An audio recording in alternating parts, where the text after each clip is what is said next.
এবারের হজে প্রথম শিশুর জন্ম, নাম রাখা হল মুহাম্মদ। চলতি হজ মৌসুমে প্রথমবারের মতো এক নারী হজযাত্রী সন্তান জন্ম দিয়েছে। নবজাতক শিশুর নাম মুহাম্মদ রাখা হয়েছে। ৩০ বছর বয়সী এক নাইজেরিয়ান নারী মক্কার একটি হাসপাতালে এ শিশুর জন্ম দেন। সোমবার ১০ জুন সৌদি বার্তা সংস্থার সূত্রে আরব নিউজ এ তথ্য জানিয়েছে। খবরে বলা হয়, পবিত্র হজ করতে আসা এক নাইজেরিয়ান নারীর গর্ভাবস্থার ৩১তম সপ্তাহে ছিলেন। এরপর তিনি প্রসব বেদনা অনুভব হলে তাকে হাসপাতালের জরুরি বিভাগে ভর্তি করা হয়। সেখানে চিকিৎসকরা তার অবস্থা পর্যবেক্ষণ করে তাকে প্রসূতি ওয়ার্ডে স্থানান্তর করেন। অতঃপর সেখানে তার স্বাভাবিক প্রসব হয়। মা ও শিশু উভয়ই সুস্থ আছে। নবজাতককে বিশেষ চিকিৎসা দেওয়া হচ্ছে। হজযাত্রীদের জরুরি সেবা দিতে মক্কায় বিশেষ উদ্যোগ নেওয়া হয়েছে। বিশেষত গর্ভবতী নারীদের জন্য মক্কা হেলথ ক্লাস্টারের তত্ত্বাবধানে রয়েছে বিশেষায়িত ম্যাটারনিটি অ্যান্ড চিলড্রেন্স হাসপাতাল। তা প্রসূতি নারী, নবজাতক ও শিশুদের উন্নত চিকিৎসার জন্য বিখ্যাত। প্রতিবছর হজ মৌসুমে এখানে প্রসূতি নারীদের সেবা দেওয়া হয়।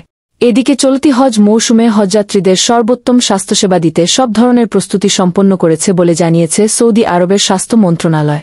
এরই অংশ হিসেবে মক্কা, মদিনা সহ হজের পবিত্র স্থানগুলোতে ৬,৪০০-র বেশি শয্যাবিশিষ্ট স্বাস্থ্যকেন্দ্র ও ভ্রাম্যমাণ ক্লিনিক স্থাপন করা হয়েছে।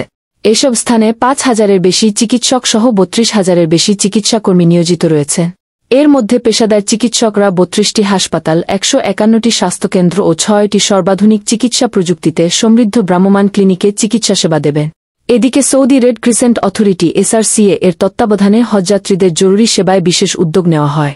সংস্থাটির তত্ত্বাবধানে ৯৮টি জরুরি স্বাস্থ্যসেবা কেন্দ্রে ২,৫৪০ জনের বেশি চিকিৎসাকর্মী নিয়োজিত রয়েছে। এছাড়া রয়েছে ৬৯৪টির বেশি অ্যাম্বুলেন্স পরিষেবা এবং ৭টি এজার অ্যাম্বুলেন্স বিমান।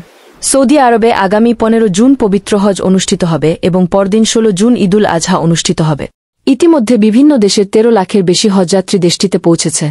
এবছর বিশ্বের ২০ লাখের বেশি মুসলিম হজ পালন করবেন বলে আশা করছে সৌদি আরব।